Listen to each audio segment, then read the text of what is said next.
Let me start with something that might surprise you. Outsourcing to India is not cheap anymore. And honestly, that is good news. Because in 2026, the biggest mistakes in outsourcing are not happening due to overpaying, but they are happening because companies are calculating the costs and misunderstanding the value. And these misunderstanding quietly kills the product, timeline, and teams. And today I want to clear that up. If you are the founder or CTO in the US, UK, or Europe, then you might have asked this question: how much does outsourcing to India really cost? But that question on its own is incomplete. In 2026, the better question is: what am I paying for and what am I silently losing?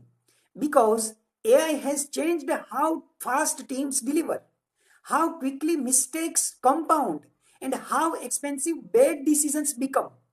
Cost without context is more dangerous now. Let me be very direct here. The cheap team that needs constant clarification, waits for instructions, and can't think in systems becomes expensive very quickly. And the higher value team that understands the context, communicates clearly, and works within clear ownership boundaries often costs very less overall, even at higher speed. And value is not about speed alone, it's about speed and alignment. Let me tell you the truth most people avoid conveying clearly. Hourly rate is only about 40 to 50% of your real cost. The rest of the things hide in the places like rework, miscommunication, delay in decision making, lost momentum, and founder or CTO's time spent on firefighting. And in this AI age, time is no longer neutral. Time lost compounds. Let's talk about the old model. For years, outsourcing decisions were made like this: compare the hourly rates, choose the cheapest and lowest acceptable option, and expect the outcome. That worked when software moved slowly. But in 2026, AI accelerates the delivery. Feedback loops are shorter, and wrong execution scales faster than ever. So when people say India is cheap, then they are using old mental model. See three common miscalculations in 2026. Mistake number one: underpricing leadership time. Every hour you spend behind fixing outsourced mistake is a hidden cost. Founders and CTOs are not free resources. If outsourcing increases your cognitive load, then it is not saving your money, it's draining leverage.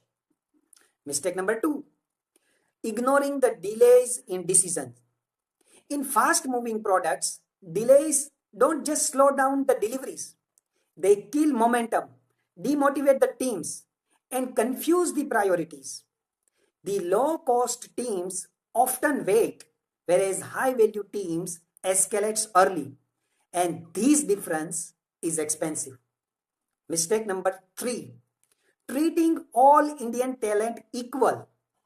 India is no more one market for outsourcing.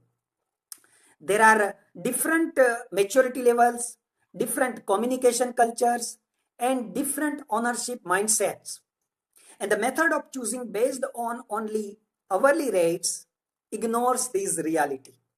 India still makes sense in 2026, but not for the reasons it used to.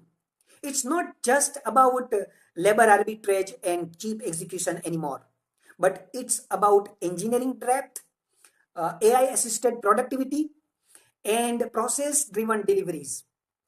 And yes, newer hubs like Gujarat are emerging. And why this matters? Because strong technical education pipeline and increasing global exposure and more process oriented service models. But this is critical because value appears when structure exists. So India amplifies the clarity, but it also amplifies the confusion too. So instead of asking what is the hourly rate, ask how much leadership time will it consume? How quickly can issues get fixed?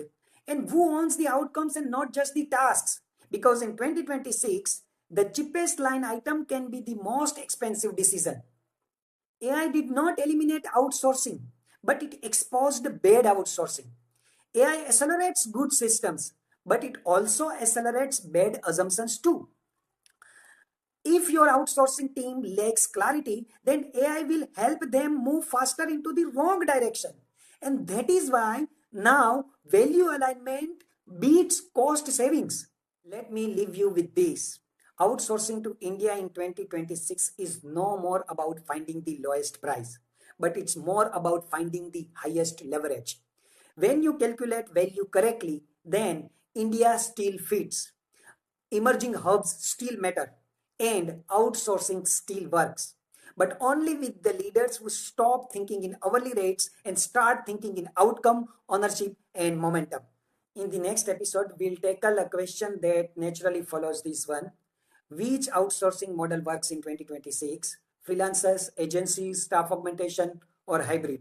Because the cost without the right model is just another form of guesswork. So I'll see you in episode 4. Thank you.